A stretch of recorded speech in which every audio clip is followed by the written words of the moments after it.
Bonjour, je m'appelle Nao. Je suis un robot. En fait, je suis un robot humanoïde. Il y en a aussi qui sont de gros bras industriels, des drones qui volent dans le ciel et même dans vos téléphones, des logiciels robots. Autant de définitions des robots que de systèmes avec une certaine intelligence. Mais je suis le meilleur. Ciao. Allez. Voici votre conférencier, David Saintonge.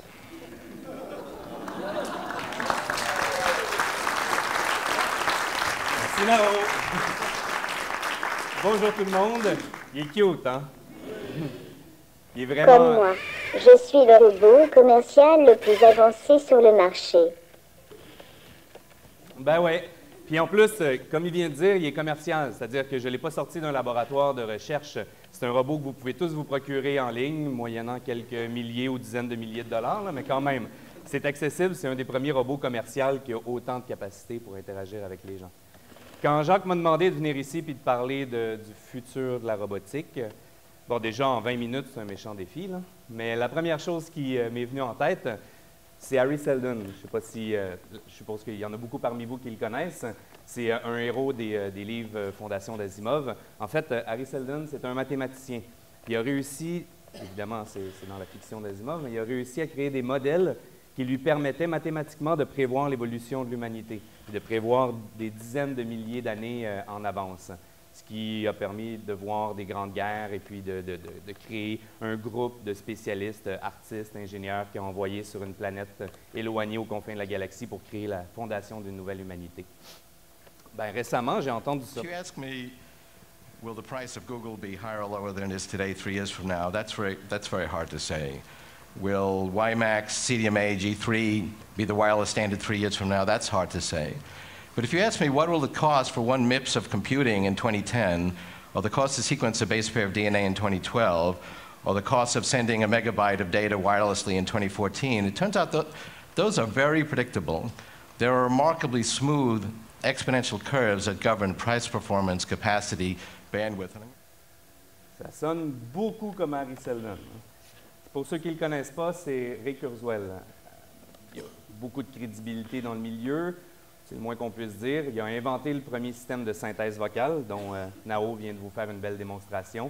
Il a inventé aussi des systèmes qui permettent de lire carrément sur des fichiers, des textes imprimés, puis d'en faire la synthèse vocale automatiquement. Puis maintenant, c'est le directeur de l'ingénierie chez Google. Il travaille à développer les prochaines générations d'intelligence machine.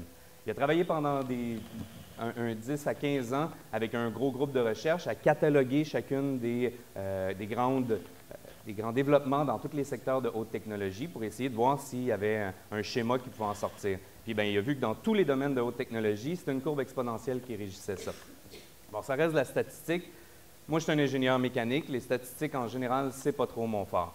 Mais si on parle de statistiques, il y en a une comme ça qui était connue bien avant bien avant Hari Seldon, peut-être pas, mais bien avant Ray Kurzweil, c'est la loi de Moore, que peut-être certains d'entre vous ont entendu parler. La loi de Moore, en fait, dit, depuis les années 70, que le transistor devrait rétrécir de moitié au moins à tous les 2 ans, et ainsi diminuer aussi la quantité de silicium utilisée, et donc être de moins en moins cher. Ce qui fait que l'intégration des technologies devrait suivre une courbe exponentielle.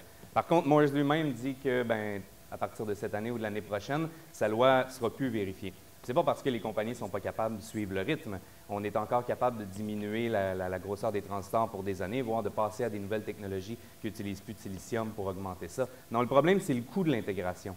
Parce qu'on a tellement d'instruments, devices qui utilisent ces transistors-là, que maintenant, à chaque fois qu'on diminue la grosseur d'un transistor, mais il y a un coût énorme à son intégration. Fait que la loi n'est plus respectée à cause de ce nouveau paramètre-là que Morse n'avait peut-être pas vu ou pas inclus dans ses équations. Je dis ça comme ça, mais peut-être qu'il y a plusieurs paramètres aussi dans les courbes évolutives de Kurzweil qui vont apparaître dans les prochaines années et qui vont faire en sorte que ces courbes exponentielles-là ne seront pas tout à fait exponentielles. En tout cas, ce qui est sûr, c'est que ça avance extrêmement vite, ça tout le monde peut le voir, puis ça avance de plus en plus vite, surtout dans le domaine de la robotique. Si on part des années 60, ça c'était un des premiers robots qui a été installé dans une industrie. C'est un robot industriel que j'aurais pas osé partager un espace de travail avec lui. Là. Un peu dangereux. Mais donc 65, je pense, au New Jersey, la première fois qu'il a été installé. Depuis ce temps-là, on a fait énormément de progrès, entre autres pour se rendre jusqu'au petit Nao, mais il y a plein d'exemples de robots qu'on voit dans notre quotidien qui font déjà partie un peu de notre vie, bon, des robots balayeuses, robots tondeuses sur le même format aussi, complètement autonomes, on n'a pas à s'en soucier, c'est eux qui s'occupent de se recharger eux-mêmes, de découvrir leur espace eux-mêmes, les pilotes automatiques, les robots d'exploration, exploration spatiale, mais aussi exploration sous-marine qui est beaucoup plus fréquent. Des robots qui s'en viennent aussi, qui sont très impressionnants, bon, vous avez tous entendu parler du Google Car, ils vont sortir leur Pod Car en 100 exemplaires cet été, donc on parle dans quelques mois. Puis ils prévoient rentrer sur le marché en Amérique du Nord dans moins de 5 ans.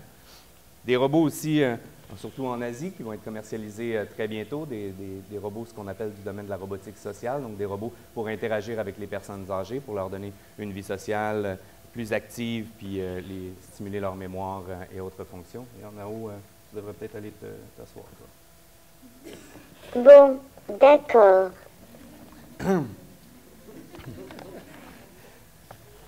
Allez, assis.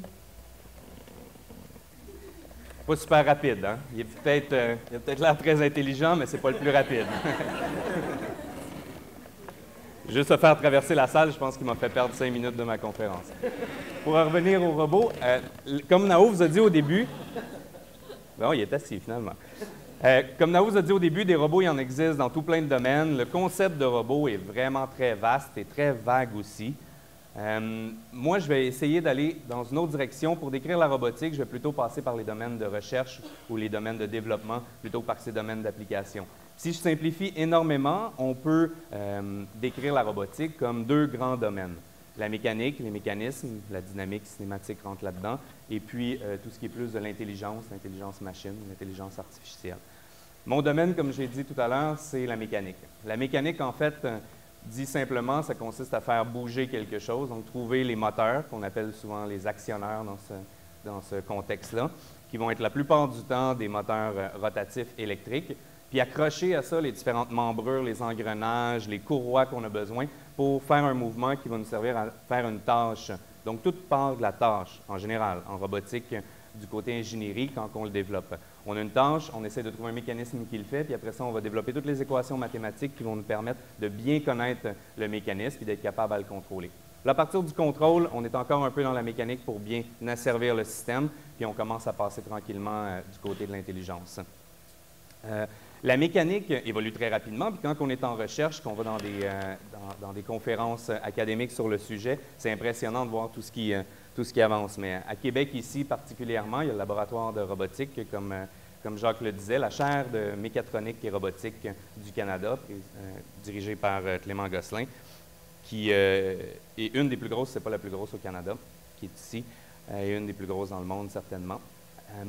Je montre quelques exemples, je ne passerai pas beaucoup de temps là-dessus, mais c'est impressionnant de voir ce que vous voyez ici, c'est l'œil agile, donc qui est à peu près aussi agile qu'un œil humain.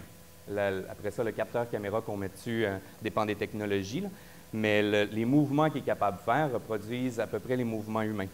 La main que vous voyez à côté, c'est une main qui avait été initialement développée pour des applications spatiales, puis qui est maintenant commercialisée et développée par une compagnie de Québec, mais établie à Lévis, robotique, dont je pense qu'il y a un représentant dans la salle d'ailleurs, voilà, et qui utilise et développe cette main-là pour des applications commerciales et industrielles. C'est un prototype qui avait été fait à l'Université Laval, qui maintenant, il y a encore des groupes de recherche qui travaillent à l'utiliser pour faire de l'interaction sur des chaînes de montage, entre autres, avec des techniciens sur la chaîne de montage. donc pour que ça reste sécuritaire. Par contre, passer en mécanique, en hardware ou en matériel en français, pour passer du prototype à la commercialisation ou à son intégration, c'est quand même très long. Si on regarde une vidéo que peut-être certains d'entre vous ont déjà vue, ou en tout cas de cette famille-là, c'est Boston Dynamics, une compagnie absolument époustouflante dans leur développement, maintenant possédée par Google depuis quelques années. Ils ont créé des robots, chiens, vaches, bon, appelez-les ce que vous voulez, là, différents types d'animaux qui sont capables de courir, se déplacer. Celui-là, c'est, je crois, à date, le robot qui se déplace le plus rapidement. Il y a des robots qui sont capables aussi, on est capable de leur donner des coups de pied quand ils sont sur une plaque de glace, puis ils vont être capables de se restabiliser. Par contre, ces technologies-là, aussi impressionnantes qu'ils soient sur vidéo, bien, sont loin d'être sur le marché. Bon, d'abord, il faut que je vous dise un grand secret. Quand on fait de la recherche, c'est sûr qu'on prend les bonnes takes pour faire des vidéos comme ça puis les mettre sur YouTube. il y a bien des takes qui sont ratées avant ça. Dans ce cas-là, lui, il va tellement vite qu'il n'est pas capable d'éviter des obstacles, en tout cas pas aux dernières nouvelles. Fait que c'est très impressionnant sur une ligne droite comme ça, mais évidemment, ce n'est pas très robuste au quotidien. Et puis, si je donne un autre exemple, les bras robotiques, il y en a beaucoup dans l'industrie. On sait qu'il y a des chaînes de montage qui ont des bras robotiques. Une autre application, ou enfin un autre mécanisme qui est exactement comme un bras robotique, c'est une pelle mécanique. Bien, les pelles mécaniques, même si ça fait 30 ans qu'on est capable d'automatiser des bras robotiques, les pelles mécaniques, on forme encore des spécialistes en machinerie pour être capable de les opérer. C'est hyper complexe. Je ne sais pas comment ils font pour être capable de contrôler le bout de la pelle sans détruire l'asphalte, mais en faisant un mouvement droit. Tout ça, eux, en réfléchissant à chacun des joints qu'il y a dans le bras de la pelle mécanique pour le faire. On sait depuis 30 ans comment faire ça, puis juste leur donner le contrôle directement sur la pelle. On ne le fait pas parce que ça coûte cher, parce que c'est une intégration qui est extrêmement longue à faire. L'intégration des technologies du point de vue hardware, mécanique, est quand même très longue. À la limite, j'aurais tendance à dire qu'elle n'est peut-être pas exponentielle comme Kurzweil semble le dire, ce qui n'est pas le cas de l'intelligence.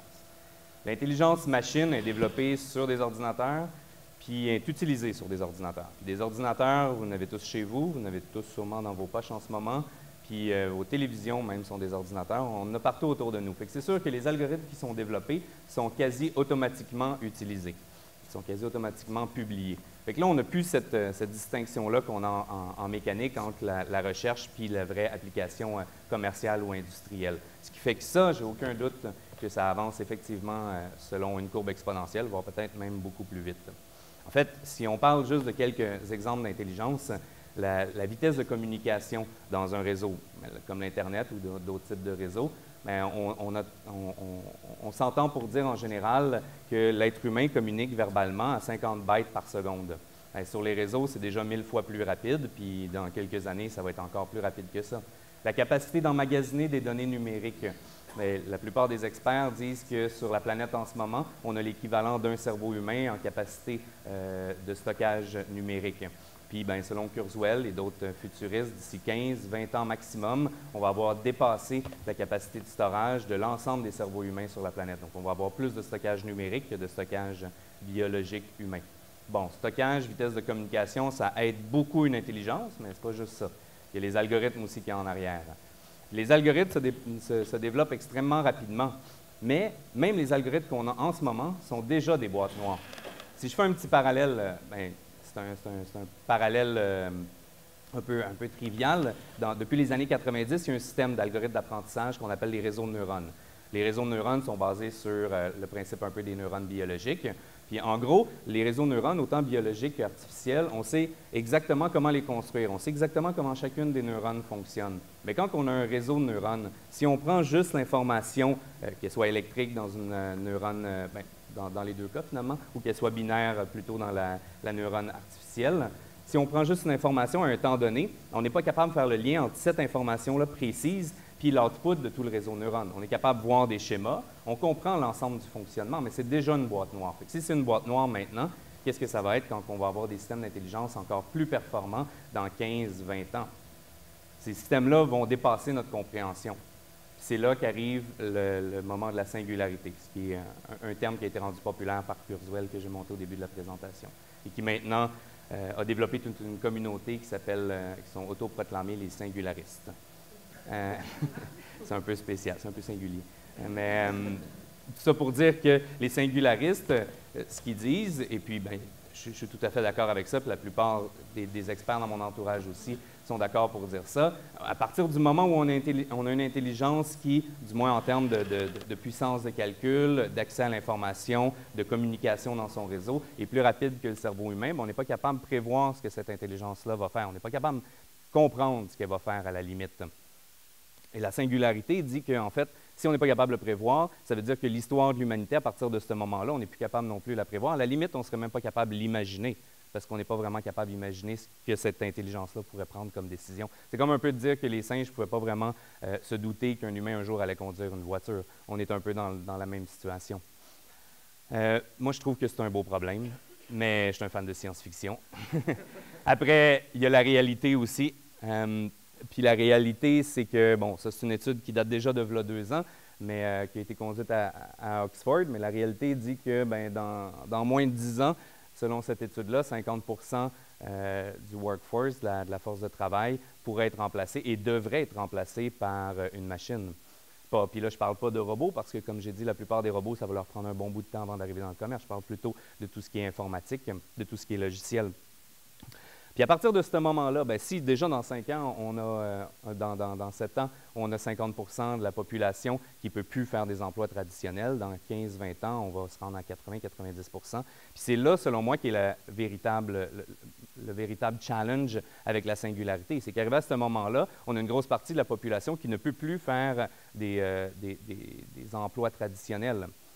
Et puis, je pense qu'il y en a beaucoup qui sont dans le secteur créatif. Les secteurs créatifs en général ne sont pas épargnés non plus. Il y a de plus en plus de robots qui réussissent à faire preuve d'une énorme créativité. Hier encore, il y a un robot du MIT qui réussissait à tirer des conclusions en histoire de l'art pour faire des liens entre des grands courants que plusieurs historiens de l'art n'avaient pas réussi à faire et qui ont tous corroboré après coup. Donc, ça pour dire, non, mais le fait qu'on soit remplacé par des robots dans des emplois traditionnels veut juste dire que ça va faire un énorme clash. Puis un clash qui va peut-être arriver, bien, qui va sûrement arriver très rapidement. Puis ce clash-là, si on ne peut pas prévoir comment il va arriver, si on ne peut pas prévoir ce qui va se passer après, on peut se préparer. Et pour se préparer, bien, il y a plusieurs façons. Il y a apprendre à coder, comme dirait Obama. Et tout le monde peut apprendre à coder. Il y a le Hackerspace à la Chambre-Blanche qui donne des cours de ça. Il y a plein de Makers Lab aussi qui le font. Il y a des cours qui sont disponibles dans la plupart des universités et cégep pour ça. Puis apprendre à coder, c'est vraiment simple. C'est apprendre une nouvelle langue, finalement, comme apprendre l'espagnol. C'est pas beaucoup plus compliqué que ça. Puis ça permet d'avoir une bonne compréhension de ce qui se passe à l'intérieur des robots. Mais plus que ça, il faut aussi commencer à faire la recherche beaucoup plus collaborative. La recherche de haut niveau qui se passe dans les institutions, il faut qu'elle se fasse en collaboration avec tous les spécialistes des différents domaines. Ce que je veux dire par là, c'est que déjà dans la robotique sociale, j'ai présenté le robot pour les personnes âgées tout à l'heure, dans le monde de la robotique sociale, on utilise déjà des experts comme des psychologues ou des sociologues, mais il faut rentrer des philosophes, des artistes dans la boucle.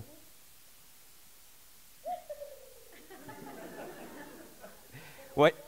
Ben oui, ben des artistes, parce que justement, Nao est un bon exemple. Tout le monde sait que je le contrôle avec mon téléphone. Là. Je ne suis pas en train de leurrer qui que ce soit, je l'ai dans mes mains. Là. Mais on veut croire qu'il est intelligent, on veut croire qu'il y a des émotions, puis que dans le fond, il se moquait vraiment des artistes. On veut tous croire ça. Mais c'est juste une perception qu'on a du robot, une perception qu'on a à cause des mouvements, à cause de sa petite voix cute, puis à cause de la façon dont il prend son temps pour s'asseoir et tout ça. Ça nous donne une perception du robot, puis on lui donne des intentions. Non, on projette dessus des émotions qu'on voudrait voir. Bien, ça, c'est la spécialité des artistes, la relation à l'objet ou le relationnel en général. Et puis, c'est pour ça que je pense que les artistes doivent faire partie de la boucle de développement. Je vais y aller rapidement pour les minutes qui me restent avec quelques projets sur lesquels j'ai travaillé dans les dernières années pour essayer de vous montrer ce que je veux dire par la pertinence des artistes dans le domaine. Ça, c'est un projet que j'ai fait avec Grégory Chatonsky, qu'on a appelé « When I Was a Robot ». L'idée, c'est que, bon, c'est basé sur un Roomba, un robot balayeuse, mais dans ce cas-ci, il ne balaye pas du tout. Le robot est muni, en théorie, d'une supra-intelligence, donc une intelligence qui dépasse celle de l'être humain. Et là, on essaie de prévoir ou d'imaginer qu'est-ce qu'un tel robot pourrait faire.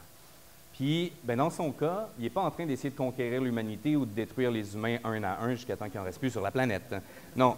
Ce qu'il essaie de faire plutôt, c'est de découvrir les merveilles de l'architecture, les merveilles de la lumière. Il rêve. Il est constamment dans un autre espace que celui réel dans lequel il est, dans un autre espace où la lumière évolue, l'architecture évolue, puis dans lequel il est en train de naviguer, de se promener quasi aléatoirement, juste à regarder ce qu'il y a autour de lui. En fait, les visiteurs dans ce type d'expo-là veulent interagir avec le robot. Ils veulent sentir qu'il y a une relation avec le robot. Mais quand le robot se cogne sur un visiteur, tout ce qu'il fait, c'est aller dans une autre direction comme si c'était cogné sur un mur. Il se contrefiche de l'humain qui est en face de lui. Ben, puis c'est peut-être ça aussi qui va arriver avec la superintelligence. On a tendance à sortir des scénarios de science-fiction comme quoi ils vont nous exterminer. Peut-être qu'ils vont juste vivre leur vie et qu'ils vont se foutre complètement de nous. Hein.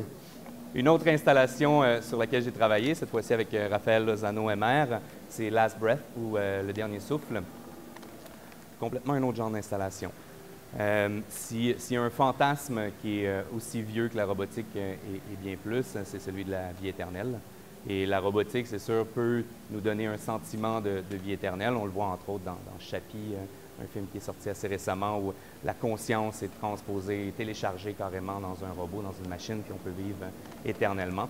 Mais dans cette œuvre-là, ce qu'on a créé, c'est une pièce où l'acheteur, le collectionneur, va prendre un sac complètement étanche et aller au lit de mort d'une personne très chère, recueillir son dernier souffle de vie, et ensuite de ça, ramener son sac chez lui, le brancher sur l'installation. Et l'installation va respirer avec un cycle de respiration humaine éternellement ce dernier souffle-là. Donc, c'est une espèce de trace d'humanité qu'on a dans ce souffle-là qui va se répéter encore et encore et en théorie éternellement. C'est sûr qu'il y a un look un peu glauque, mais c'est le moins que je puisse dire. Mais il faut comprendre aussi qu'on n'avait pas le choix d'utiliser certains instruments médicaux juste pour s'assurer que c'était réellement complètement étanche et que la respiration elle-même allait être conservée. Cette œuvre-là n'a pas été beaucoup achetée en Amérique du Nord. Il y a deux musées, le Musée des Beaux-Arts à Montréal en a acheté une, il y a un autre musée aux États-Unis qui en a acheté. Par contre, beaucoup d'acheteurs en Asie ont été très intéressés. Une relation différente à la mort et au principe de vie éternelle dans la machine. La dernière œuvre dont je vais vous parler, mais celle-là, je pourrais passer 3 heures à vous en parler en long et en large. C'est mon bébé. Ça fait 10 ans bientôt que je travaille sur ce projet-là avec l'artiste, professeur, architecte Nicolas Reeves. Ça a changé souvent de nom. Le dernier nom qu'on leur donne, c'est les aérostabiles, maintenant qu'on est rendu plus du côté recherche-ingénierie. Initialement Mascarillon, Voile, Cells, et les robots eux-mêmes, on les nomme les Trifons. L'idée, c'est depuis le début, c'est de faire un symbole de l'architecture libérée de la gravité, qui est une recherche depuis longtemps dans le milieu de l'architecture, de réussir à libérer le building, le bâtiment des lois de la gravité. Donc, on a pris un symbole, une unité du building, la brique, puis on le fait flotter. C'est absolument non intuitif, c'est non aérodynamique, plein de complexités qui viennent avec ça. Mais l'idée était de pouvoir créer plusieurs cubes comme ça qui viennent s'assembler, créer des architectures qui volent dans l'espace. Dans les 10 dernières années, on a passé par une quantité incroyable de défis techniques. Il y a 10 ans, la technologie des drones n'était pas où elle était en ce moment. C'est un peu inspiré de ça. Mais les principaux défis technologiques qu'on a passés, on les a toujours passés avec une vision axée sur la présentation, la performance artistique qu'on allait faire au bout de ça. Ce qui est complètement différent que le type de recherche qu'on peut faire dans un laboratoire de recherche en ingénierie classique. Et puis, ça nous a amené, entre autres, à se poser des questions un peu étranges pour un ingénieur. Est-ce que je choisis tel moteur ou tel moteur? Je ne regarde pas vraiment sa puissance ou son efficacité, je regarde le son qu'il fait. Parce que s'il y a une mélodie agréable à l'oreille, bien, il va être beaucoup plus intéressant pour l'installation que celui qui a une fréquence un peu trop désagréable. Le genre de questionnement qu'on a eu au cours des années. De quelle couleur je devrais mettre les fils, les câbles qui passent la communication d'un côté à l'autre. C'était aussi dans le type de choix qu'on a dû faire là-dessus. Ce que je trouve particulier, et ce qui me passionne dans ce projet-là, c'est le fait que je pense, je suis pas mal certain au Canada, du moins, que c'est un projet unique, en ce qui vient rejoindre au moins 2 communautés, la communauté artistique et la communauté de développement en ingénierie, pour travailler vraiment conjointement ensemble. Depuis 4 ans, on a créé un groupe de recherche, donc le groupe de recherche s'appelle les Aérostabiles, financé par le FQRNT, qui regroupe 3 laboratoires d'ingénierie, donc 2 à McGill, 1 à l'Université Laval ici, plus le laboratoire en art et design de Nicolas Reeves. Et puis, à tous les 6 mois, on se retrouve une vingtaine de scénographes, chorégraphes, performeurs, danseurs, éclairagistes, avec des ingénieurs mécaniques, électriques, des informaticiens. Tout le monde se rejoint pendant 2 semaines, puis là, on essaie d'avancer tout le monde ensemble. Mais le type de questionnement qu'on a dans ce genre de création-là, qui est un peu inspiré des résidences d'artistes, mais adapté pour le milieu des ingénieurs, est complètement différent. Fait que souvent, on arrive avec des obligations de publier. Pour les ingénieurs en recherche, on a ces obligations-là, évidemment. Fait que ça va axer les 2 semaines de développement qu'on va faire avec les artistes. Très souvent, on a une performance publique qui va finir à la fin de ces 2 semaines-là. Donc, on doit jongler avec les différents besoins de chacune des communautés. Puis, bien, surtout les différents discours des 2 communautés, que là, on n'a pas le choix d'adapter parce qu'on travaille ensemble. Et je suis convaincu, et Nicolas aussi, que ce que ça a amené dans les 2 domaines dans les 4 dernières années est beaucoup plus que ce que ça aurait pu amener si chacun avait travaillé de son côté. Je vais terminer là-dessus pour aujourd'hui. Je vais vous laisser sur quelques références. Je pense qu'il veut vous dire quelque chose. Il y a des références sur ce que j'ai pu dire pendant la conférence si vous voulez avoir plus d'informations. Puis parce qu'en bon ingénieur, j'invente rien, toutes mes données sont là, toutes mes sources sont là. Des suggestions aussi. Veux-tu dire quelque chose, Nao? Il faut remercier le Théâtre de la Bordée et l'organisation des Matins Créatifs pour avoir rendu cette conférence possible, et surtout le laboratoire de robotique pour me permettre d'être ici. Au revoir. Merci, Nao. Merci.